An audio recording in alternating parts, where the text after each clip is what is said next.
नमस्कार दोस्तों, मैं के मोहन आपका हार्दिक स्वागत करता हूं अपने YouTube channel high S with Honey Mohan पर। आज हम डिस्कस करने वाले हैं नेशनल कमीशन ऑन पॉपुलेशन की रिपोर्ट, जो कि क्लियर बताती है कि आने वाले समय में 2036 तक में देश के अंदर महिलाओं की संख्या इंक्रीज हो जाएगी। साइड बाय साइड एक और चौंकाने वाला आंकड़ा सामने आया है कि भारत की आबादी 2036 तक में लगभग 152 करोड़ हो जाएगी और 152 करोड़ होते के साथ ही इंडिया जो बन जाएगा पॉपुलेशन के नाम पर नंबर 1 कंट्री बन जाएगा पूरे विश्व के अंदर, जिसके अंदर स्टेट वाइज आंकड़े देखो, इन्फेंट मोर्टिलिटी रेट देखो, चाहे फर्टिलिटी रेट देखो, उन सभी परिस्थितियों को जब आप एनालाइज करेंगे तो भारत की बढ़ती हुई जनसंख्या जो है एक बहुत बड़ी समस्या बन चुकी है, क्वेश्चन मार्क बन चुका है कि इतनी बढ़ती हुई जनसंख्या के साथ साथ आने वाले टाइम पीरियड में क्या भारत के अंदर मौजूदा हालात में इतनी बड़ी जनसंख्या को खिलाने की और समस्याओं से लड़ने की क्षमता होगी, जो कि एक बहुत मुश्किल सा सवाल नजर आ रहा है। कि पॉपुलेशन का आंकड़ा कैसे लिया गया, वो सारी चीजें हम आपके साथ डिस्कस करेंगे, तो वीडियो के अंत तक बने रहिए ताकि ये सारी चीजें आपको पता चलती रहें। दोस्तों, यदि आपने अभी तक हमारा चैनल सब्सक्राइब नहीं किया है तो सब्सक्राइब कीजिए ताकि इसी प्रकार की रिपोर्ट जो है आपको टाइम द टाइम मिलती जाए। इसके अलावा यदि ऐप डाउनलोड नहीं किया तो ऐप डाउनलोड कीजिए ताकि घर बैठे आराम से फ्री डेटा और नोट्स प्राप्त कर सकें। इसके अलावा यदि आपने live plus recorded classes purchase करना है तो आप हमारे गिवन कॉन्टैक्ट नंबर्स पर कॉल कीजिए और आराम से घर बैठकर आरामदायक तरीके से तैयारी कीजिए। और इसके अलावा कोई डाउट, क्वेश्चन, क्वेरीज हैं तो गिवन सोशल मीडियाज की आईडीज पर आप हमसे बात कर सकते हैं। शुरुआत करते हैं एक छोटे से आंकड़े से, फिर धीरे धीरे बताना शुरू करेंगे। सबसे पहली यहां पर ये एक भारत का नक्शा है जिसके अंदर ये जो रेड एरिया नजर आ रहा है, यहां पर ये पता चल रहा है कि लगभग 20% से ज्यादा आबादी गांव के क्षेत्रों से शहरों में काम करने के लिए उमड़ रही है, जबकि यहां पर ग्रे एरियाज के जो जोन्स हैं, इसका ये अर्थ है कि यहां पर पॉपुलेशन डेंसिटी बहुत कम है। इससे एक चीज का ये पता चलता है कि जहां जहां पर मेट्रोपॉलिटन सिटीज की बात आएगी, अर्बन एरियाज की बात आएगी, ज्यादातर क्षेत्रों की, ज्यादातर राज्यों की आबादी उन क्षेत्रों की तरफ बढ़ रही है और बढ़ने के साथ साथ यहां पर आबादी इतनी ज्यादा उभर चुकी है कि एक आदमी के लिए 25 गज तक की भी जगह एक परिवार के लिए ढंग से मिल पाना पॉसिबल नहीं हो पा रहा है। तो आबादी एक विस्फोट की तरह बढ़ती जा रही है। यहां पर हमने ये जो है दैनिक भास्कर का एक रिपोर्ट लिया जिसके अंदर आप देख सकते हैं कि चंडीगढ़ में 31.7% की आबादी है, 32% की। ये सारी वो आबादियां हैं जो एकदम से शहरों में कामकाज की तलाश में माइग्रेंट होती हैं और माइग्रेंट होने के बाद क्योंकि अपने राज्यों के अंदर कामकाज नहीं मिल रहा है तो मजबूरी के अंदर शहरों में उमड़ती जा रही हैं।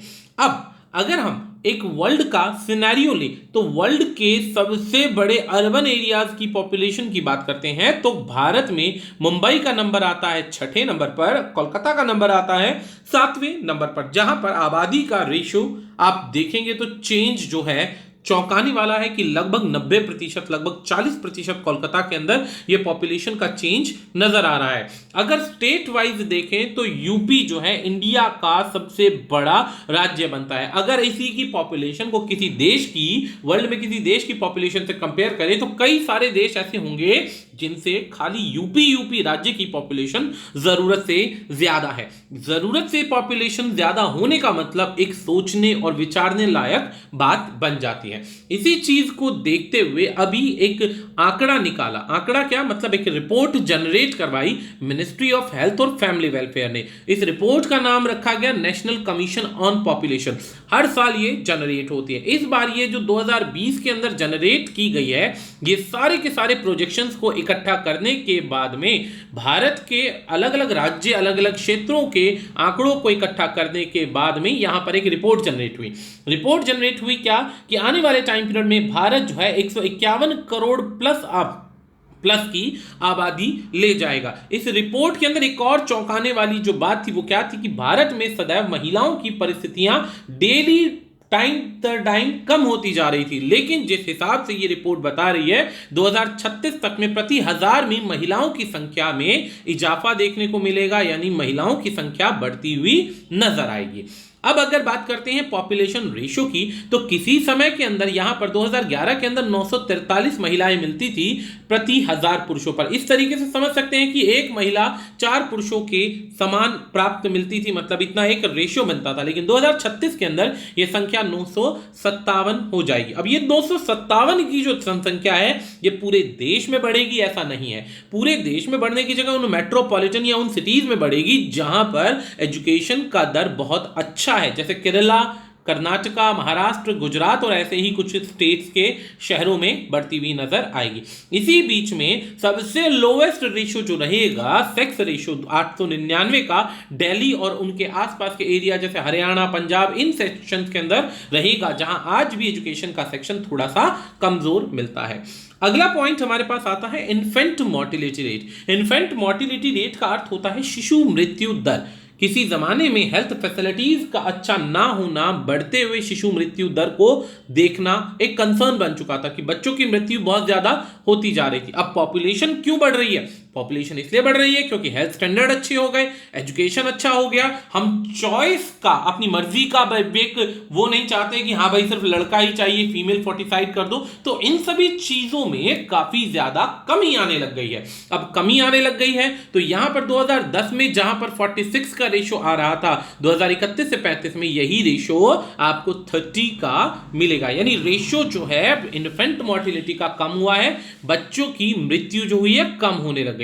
इसमें ये जो इन्फेंट मोर्टिलिटी रेट है ये लगभग पूरे देश के अंदर हर राज्य के अंदर पाया गया। इसमें सबसे ज्यादा जो मोर्टिलिटी रेट का जो नंबर हाईएस्ट होता है वो आपका मध्य प्रदेश, उसके बाद उत्तर प्रदेश और उसके बाद ऐसे ऐसे अलग अलग राज्यों में चलता जाता है। लेकिन ये आने वाले टाइम पीरियड में राजस्थान, आसाम, उड़ीसा, चंडीगढ़, एमपी, इन सब में आपको 30-40 का रेशो मिलेगा, यानी कि बच्चों की मृत्यु दर कम हो जाएगी। लोएस्ट आईएमआर यानी इन्फेंट मोर्टिलिटी रेट में तमिलनाडु सबसे आगे देखने को मिलेगा, जहां पर सबसे कम मृत्यु दर देखने को पाई जाएगी। अब जाहिर सी बात है, जिन क्षेत्रों में एजुकेशन का सिनेरियो अच्छा होगा, एजुकेशन के साथ साथ लोगों की सोच में, विचारधारा में बदलाव मिलेगा, सोशल स्टिग्मा बदलेगा, छोटी सोच में परिवर्तन आएगा। दूसरा, सरकार के द्वारा जो कानून है उनको इस तरीके से स्थिर बनाया जाएगा कि बच्चे में मेल डोमिनेंसी कम हो जाएगी और ये इक्वालिटी पर आ जाएगा कि महिलाएं भी बराबर का सब कुछ कार्य कर सकती हैं। तो उन परिस्थितियों में महिलाओं की संख्या भी बढ़ती हुई नजर आएगी। अब आ जाता है फर्टिलिटी रेट। फर्टिलिटी रेट का अर्थ क्या होता है कि एक महिला अपने जीवन में कितने बच्चों को जन्म देती है आमतौर पर। ये एक नॉर्मल कॉमन रेशियो है। अब इस फर्टिलिटी रेट की बात करें तो इसमें भी काफी ज्यादा डिक्लाइन देखने को मिला है। पहले क्या होता था, क्योंकि हेल्थ स्टैंडर्ड अच्छा नहीं था तो 10 बच्चे अगर पैदा होते थे एक परिवार में तो बचने वालों की संख्या 3 से 4 होती थी। ये मैं 80 या 70-80 के आसपास के दशक की बात कर रहा हूं। लेकिन अब क्या हो गया, अब जो है ये रेट कम होता जा रहा है। आजकल बहुत सारे परिवार ऐसे हैं जहां पर 1 या 2 मैक्सिमम 3 बच्चों पर परिवार रुकने की कोशिश कर रहे हैं। लेकिन अभी भी कई ऐसे हैं जहां पर अज्ञानता है, वे पॉपुलेशन को बढ़ाने में लगे हुए हैं। हालांकि भारत को अभी किसी भी प्रकार से ऐसा पॉपुलेशन कंट्रोल के लिए कोई बिल लाना चाहिए, लेकिन अभी एकदम से बिल लाना और भारतीयों को समझा पाना और उन चीजों की हैबिट ला पाना थोड़ा सा कठिन होगा, क्योंकि हर चीज का बदलाव भारत में थोड़ा देरी से आता है। लेकिन डिक्लाइन फर्टिलिटी रेट से भी पता चलता है कि भारत धीरे धीरे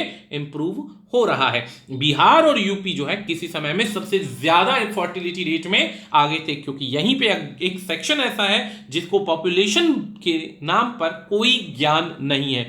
ज्यादा बच्चे यानी ज्यादा, बेसिकली कह सकते हैं कि ज्यादा आपकी परिवार की इनकम। लेकिन कहीं उनके दिमाग में एक बात ये नहीं आती है कि पॉपुलेशन बढ़ने से रिसोर्सेज कम होंगे, एजुकेशन अच्छा नहीं मिलेगा, लाइफस्टाइल गिरेगा, ह्यूमन डेवलपमेंट इंडेक्स गिरेगा। तो ये सभी चीजें मैटर नहीं करती। खैर, पॉपुलेशन की बात करें भारत की तो यहां पर ये 4 रिलीजन से 5 रिलीजन मिलते हैं। मुस्लिम पॉपुलेशन जो है लगभग 2 गुना की तेजी से बढ़ती जा रही है, जबकि जैन पॉपुलेशन जो है 16% की स्पीड से बढ़ रही है। तो ये एक आंकड़ा है, एक ऐसा आंकड़ा है जिसके अंदर पॉपुलेशन ग्रोथ बहुत ज्यादा तेजी से मिल रही है। सबसे कम पॉपुलेशन ग्रो हो रही है सिखिज्म की, और क्रिश्चियनिटी के अंदर भी बहुत तेजी से परिवर्तन देखने को मिल रहा है। तो जब ये पॉपुलेशन इतनी रैपिडली ग्रो होगी तो आने वाले टाइम पीरियड में जाहिर सी बात है बाकी कितना भी ग्रो हो जाए, एक टाइम आएगा कि इन्हें सर्वाइवल के लिए भी लड़ना पड़ सकता है।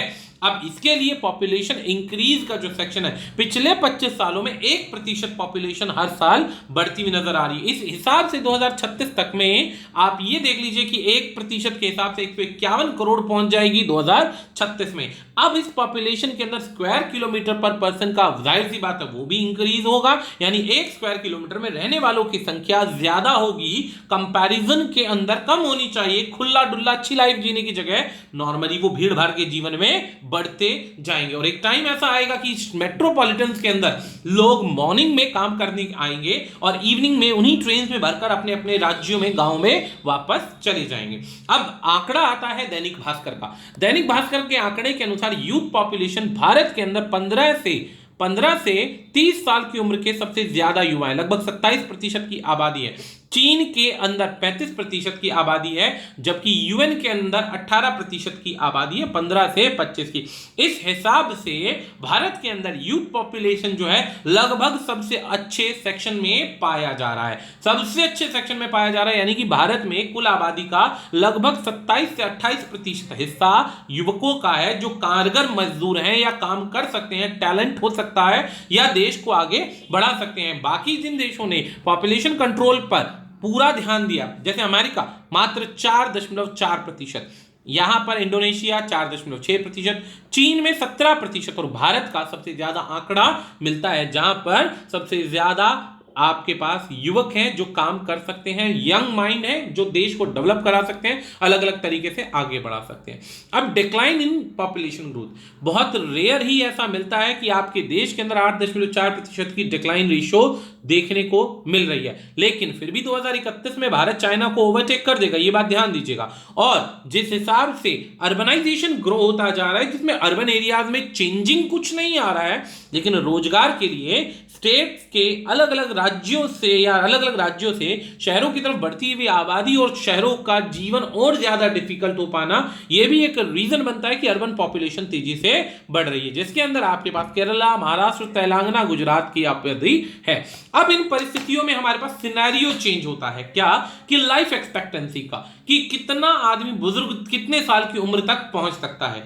भारत के अंदर अगर बात की जाती है, अब इटली का उदाहरण देते हैं, तो इटली बूढ़ों का देश बोला जाता है, जहां पर लगभग 90 साल कॉमन एज पाई जाती है। लेकिन कंपेयर किया जाए भारत से, तो भारत के अंदर पुरुष की जो लाइफ एक्सपेक्टेंसी है वो 66 से 69 साल है, जबकि औरत की 71 से 74 साल। 6% वैसे भी पुरुष की उम्र औरत के मुकाबले कम होती है। उस परिस्थिति के आधार पर भारत के अंदर लाइफ एक्सपेक्टेंसी जो है थोड़ी सी इंक्रीज हुई है। बीच में ये जो एज हो चुकी थी वो 60 से लगभग 68 साल हो चुकी थी, पुरुषों की 60 साल कॉमन एज हो गई थी और 68 साल औरतों की एज हो चुकी थी। नॉर्दर्न ईस्टर्न एरिया के अंदर ये लाइफ एक्सपेक्टेंसी जो है 80 साल तक पहुंच जाता है, जबकि भारत में बहुत कम है।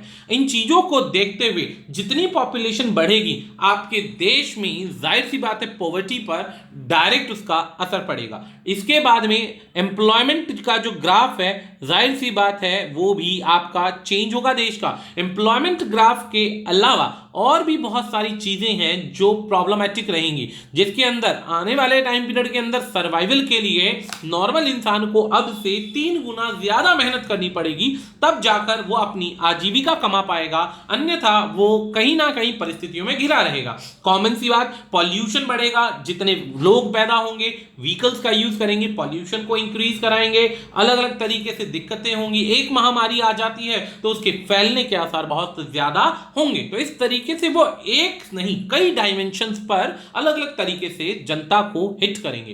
तो ये एक पॉपुलेशन जो बढ़ रही है, एक सिनेरियो अच्छा है कि महिलाओं की संख्या बढ़ रही है, दूसरा सिनेरियो बेकार क्या है कि अलग अलग डायमेंशंस के आधार पर इसके बहुत सारे नुकसान भी देखने को मिल सकते हैं। अगर बात करते हैं मिनिस्ट्री ऑफ हेल्थ और फैमिली वेलफेयर की, तो यूनियन मिनिस्टर हर्षवर्धन है और ministry of state Ashwini Kumar Choubey हैं। तो इसी नोट के साथ हम इस वीडियो को समाप्त करते हैं। आज के लिए इतना ही, धन्यवाद।